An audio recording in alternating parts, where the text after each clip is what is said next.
I love Resident Evil, and it is one of my favorite video game franchises of all time, and every single game has been a hit for me personally, but the live-action adaptations have been disasters. They've seemed low budget, didn't follow all of the source material, and overall were bad projects, but with Netflix's new series, I was mildly hopeful that it would be better than the previous live-action material we've gotten, but they decided to release the first official trailer for it, and it looks way worse than I and everybody else imagined. I have a few things to show off, but before we get into the topic at hand, if you enjoy the content that I create, please make sure to subscribe to the channel and hit the notification bell. Follow me on social media like Twitter or mine so that you can see when my content is posted. And of course, if you do really enjoy the videos and the live streams that I create, please consider becoming a Dark Titan via Patreon for just $1 a month, or support the channel via YouTube memberships. All of the links are in the description, and of course, I do really appreciate all of the support. So the official teaser was put up yesterday on Netflix's official YouTube channel, and it is already being ratioed, and the showrunners behind this series are already damage controlling, trying to talk about all of the different things they're doing to make this show amazing. So if we go on over to Netflix's official YouTube channel, it says Resident Evil official teaser Netflix. It's got over 1 million views, which is good, but it's got 32,000 likes to 147,000 dislikes. This teaser is already being ratioed, and I see why. I completely understand why. It's not like there were 1 or 2 moments throughout this teaser that just seemed mediocre. From start to finish, it seemed like another Resident Evil show. Unfortunately, Resident Evil has been adapted multiple times, and it has never been done correctly. I don't understand why Resident Evil is so hard for Hollywood. I wish they'd just stop trying at this point, but it just seems like another fail Resident Evil live action. I love Resident Evil again. I want this to be good. I want there to be good Resident Evil projects, but this just looks really, really mediocre. And apparently, many other people agree. On social media, Resident Evil has been trending, not a lot of positivity, and the showrunner is already starting to damage control, defending race swaps, defending changes that they've made, and them just not following the source material has made people very, very angry. So I thought that we would start off by reading some of the comments that people are leaving just to get everyone's initial reactions. There are comments like, "This has big 'we bought a script and slapped Resident Evil on it' vibes. It should just be a standalone series." It's genuinely impressive how Resident Evil movies keep fumbling such great source material. They have so much source material to work with, so many different characters and storylines they could explore, yet they just don't understand how to nail Resident Evil. It says it can't possibly be this hard to make a faithful, well-done Resident Evil adaptation. My goodness, the problem is that the people in Hollywood are creatively bankrupt, okay? They can take amazing source material, but of course they want to make changes to it. They want to do things their own way because they're not good enough to write their own movies and their own scripts. So what they're doing is they're taking these amazing franchises and they're twisting them around. We have seen it happen time and time again. Unfortunately, this teaser, and I'm not going to show it, but this teaser, it doesn't feel like Resident Evil at all. It feels like a Shudder movie, a lower budget zombie virus movie that's got checkboxes to tick off.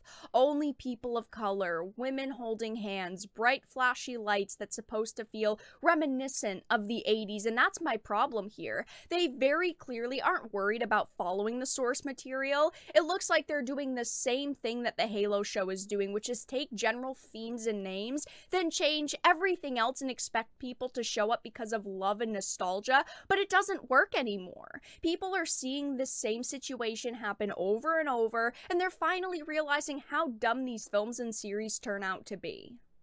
Heading on over to Twitter, I wanted to show off this discussing films tweet thread just because there are a lot of people here leaving their thoughts and opinions. Again, a lot of negativity, not a lot of positivity. Nobody seems very interested in this series at this point.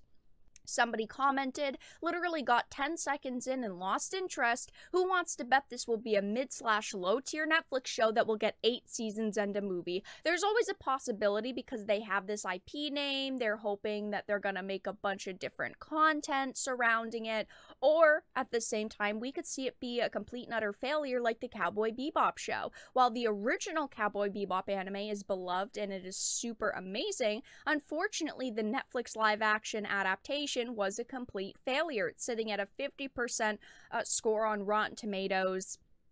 Everything surrounding it got ratioed. Teasers and trailers and posts and interviews all got ratioed, and they decided to cancel it even though they technically only needed one more season to finish the original story. This could be a very similar situation. I do think that people are sick and tired of seeing these beloved franchises turned into live actions and series and movies just for them to be ruined. At this point, I can't anymore. Like, okay, it looks fine, but there's nothing Resident Evil about it. I just want to see Jill, Leon, Claire, Chris doing Resident Evil shit. How is it that complicated? I agree. I want to see all of these amazing characters doing amazing things, just being cool. And this, unfortunately, doesn't feel very Resident Evil to me. But, of course, one thing that people are very upset at is the race swaps. People are very disappointed that they've taken these characters. They didn't follow source material, even though these writers are claiming they're following source material, and the showrunner of this series has already started damage controlling. Netflix's Resident Evil showrunner defends the Wesker race swap, says live action adaptations are limiting themselves by casting based on character accuracy. The reason why you got a chance to do this show was because of the popularity of the games. That is the only reason why. So of course you should be casting based on character accuracy. That's what people want to see. It says, speaking to his decision to race swap iconic villain Albert Wesker in Netflix's upcoming Resident Evil series, the showrunner Andrew Dabb has argued that live-action adaptations of other media are limiting themselves by casting based on character accuracy to a given source material. Oh no, God forbid we follow source material. We can't do that. It is absolutely ridiculous that we are seeing situations like this happen time and time again. Fans are very simple. A lot of the time, we just want source material, accurate characters, stories. We want to see amazing visuals, cool action sequences, and Resident Evil shouldn't be that hard to adapt, but for some reason, Hollywood just can't do it. They've tried again and again, and I think that it's finally time they stop trying. I love Resident Evil. I'd love to see a good Resident Evil series or movie, but I am sick and tired of seeing these awful series release year after year, and for them to all be disasters. But that's all that I really had to discuss in this video. Let everyone know your thoughts in the comment section down below. If you enjoyed, please make sure to give it a like, share it, and subscribe to the channel. And of course, if you didn't, make sure to give it a dislike. I appreciate your support either way, but I will talk to you all again in the next video really soon.